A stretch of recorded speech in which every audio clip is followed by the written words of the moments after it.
recordo una cosa que em passava quan estava a la universitat, que és que tot sovint els espais de la classe estricta podien ser més o menys interessants depenent del professor i el temari i tot plegat, però, ostres, potser, a part d'aquestes sessions que et deia com de tutoria que ens curràvem nosaltres mateixos, potser el lloc on vaig aprendre més va ser a la biblioteca. És a dir, que de vegades és molt fort, no?, que a la Biblioteca d'Humanitats hagués passat tantes i tantes hores autoformant-me, diguéssim, a partir dels inputs que m'havien donat a classe o que hi havia en el temari, però jo estirant. Vull dir que aquest punt entre el que t'ensenyen i l'autodidacta, crec que és interessant que hi hagi un bon trasbàs, perquè si et passes l'autodidacta, bueno, és fantàstic, depèn, pots arribar molt lluny també, però de vegades també et perds alguns ganxos que et tiren. En canvi, si et passes de només estar a lo presencial, hi ha una certa flexibilitat en el procés d'aprenentatge que sempre estaràs massa agafat a les faldilles de la mama, no? Sí, a mi em passa igual, jo sempre ho dic. A la Massana, per exemple, el lloc on més he pres i més hores he estat ha sigut al pou del pati fumant. Ja hi som, clar, fumant, pensant... Sí, i doncs compartint el que... inquietuds o part del procés del que estiguéssim fent en aquell moment amb qui... Era un punt de pas i doncs de cop algú esperava, podia ser des d'una companya de classe a una mestra, és igual.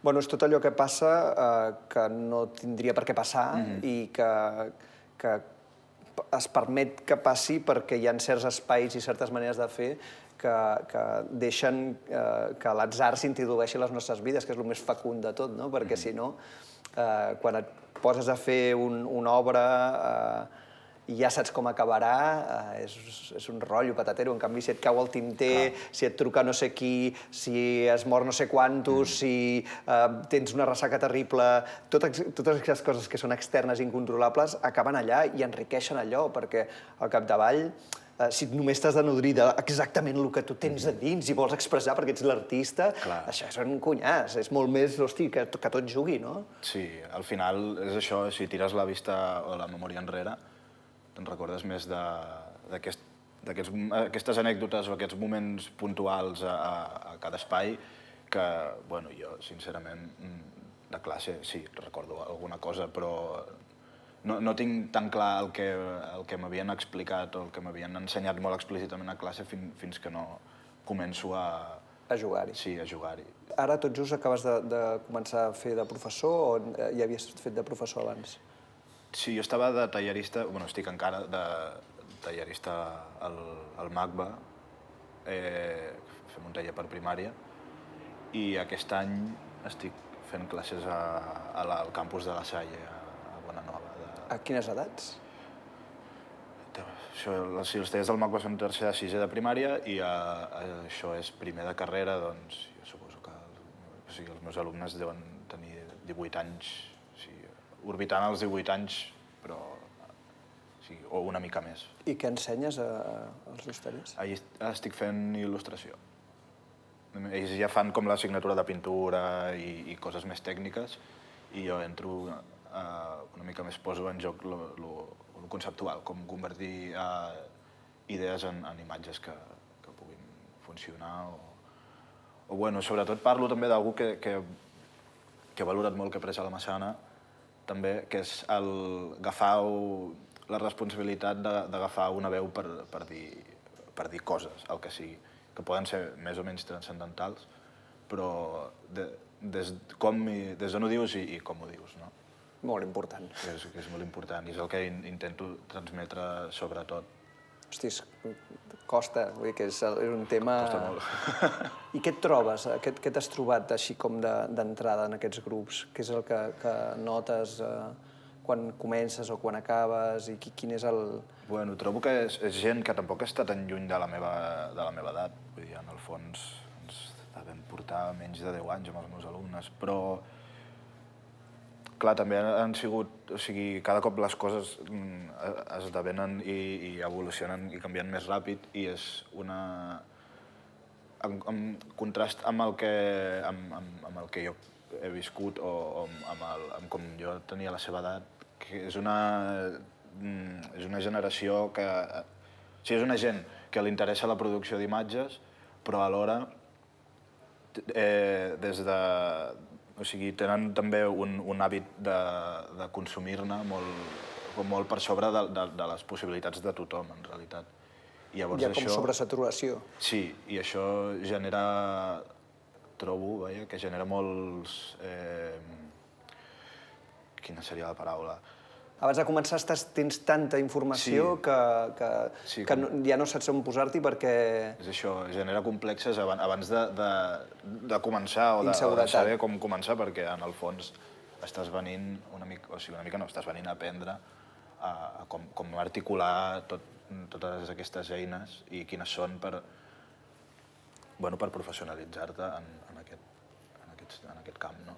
Clar, això potser ha canviat molt en els últims anys i nosaltres no estàvem tan saturats i...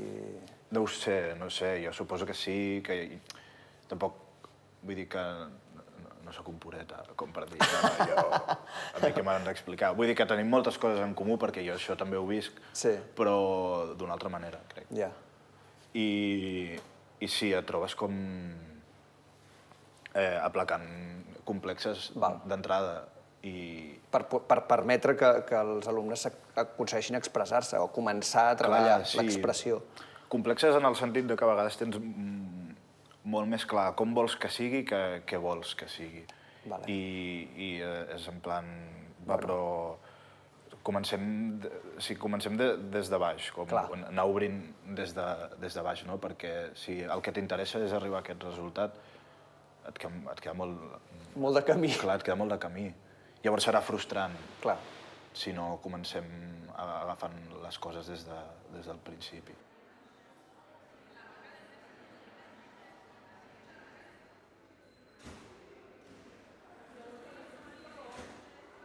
Però el món de la il·lustració ha canviat molt i ha crescut molt també en els últims 15 anys. Jo, a nivell de galeries, a nivell d'impacte, no?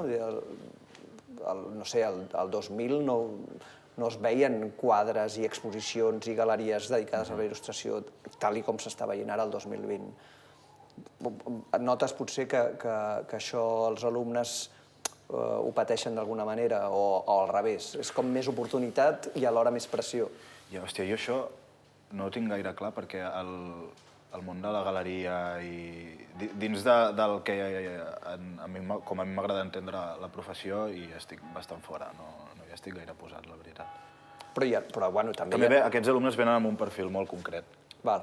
En aquest cas, que és de gràfica digital enfocada des del món del videojoc, que és algú que a mi personalment tampoc m'interessa gaire, però tot i així considero que sí que tinc eines que els hi poden ser útils. Que això també ha crescut molt i també hi ha molt de mercat, hi ha molt de caler, no? Clar, és una mica el perill de no sé si la paraula és capitalització, la mercantilització de la professió. Vull dir, a mi personalment m'interessa comunicar. I més enllà de... Clar, també m'interessa guanyar-me la vida, si no malament aniríem. Però el teu horitzó mai era fer-te famós o tenir molts diners amb això. Ni fer-me ric. Exacte. I en canvi trobes que potser part de l'alumnat sí que ho tenen una mica al cap. Sí, igual els hauríem de dir que per fer-te ric treballar no és la millor manera. Exacte. Vull dir, o robes un banc o et fas polític una altra. Exacte, sí. Empresari, també. Sí, bueno, o torna... és igual. Clar, això és important. Jo no m'hi he trobat, perquè jo feia... Els llocs on he fet classes ha sigut en un institut i, per tant, encara no hi havia res i tot era molt reglat i ho havien de fer perquè ho havien de fer, no perquè volien, en teoria, i després en una presó, que tampoc. Clar, aquí jo crec que entra en joc una mica el punt de partida, no? Quan algú t'intenta reglar molt el teu itinerari des dels estudis i comences a estudiar alguna cosa, no tant des de l'interès, que no dic que no el tinguin, evidentment que el tenen, però posant el foco en algú tan llunyà com és guanyar molts diners, per exemple, o obrir-te camí en un sector professional que cotitza a l'alça. Llavors es perd una mica tot, o es pot perdre, aquí és on hi ha la feina d'un mestratge ben executat, d'un bon ben acompanyament. portat a terme, un bon acompanyament. Sí. No, hi pot donar molta frustració, totes aquestes Per històries. treure palla, no? I dir, vale, però com l'essència o l'origen d'això que estem fent i del que t'interessa o el que t'agrada és això.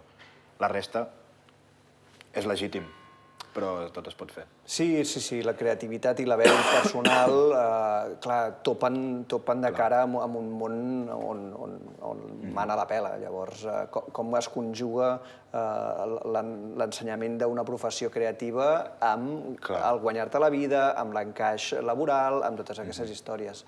Aquí sempre hi ha un entrebanc, a no ser que te'l saltis i diguis anem a treballar purament la teva obra i com tu t'expresses. I després les coses cauen pel propi pes. Si tu fas una cosa que és molt bona, ja te la compraran. Però no comencis a pensar com me la compraran abans que la cosa sigui molt bona. I perquè la cosa sigui molt bona no has d'estar obsessionat amb que sigui molt bona o que te l'hagin de comprar. Has d'estar obsessionat amb picar pedra.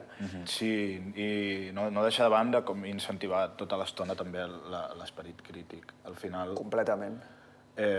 També generar... O sigui que la classe en si és un espai d'alineació o que està absolutament aïllat de la realitat, és com una bombolla, una classe bombolla, que no funcionarà. Clar, evidentment, no, i és l'única manera en què passi alguna cosa de veritat, perquè si no són aquests petits grups bombolla que creen aquestes impotències, aquests desencaixos amb el món. No hem de tancar, sinó que hem de deixar que tot el que passi a través nostre i nosaltres en fem alguna cosa. Clar, i això també els hi vaig dir, bueno, és el que he intentat dir als alumnes que tinc també des del principi, en plan, des d'un criteri i des de fer les coses amb serietat, no? Però anem a jugar, anem a fer un joc, ens involucrem tots per igual en aquest joc, vosaltres com a alumnes, jo en aquest cas com a professor, però vull dir que tingui un sentit el vindre a classe i el compartir aquest espai, perquè si no el YouTube està ple de vídeos que ho expliquen molt millor que jo. Clar.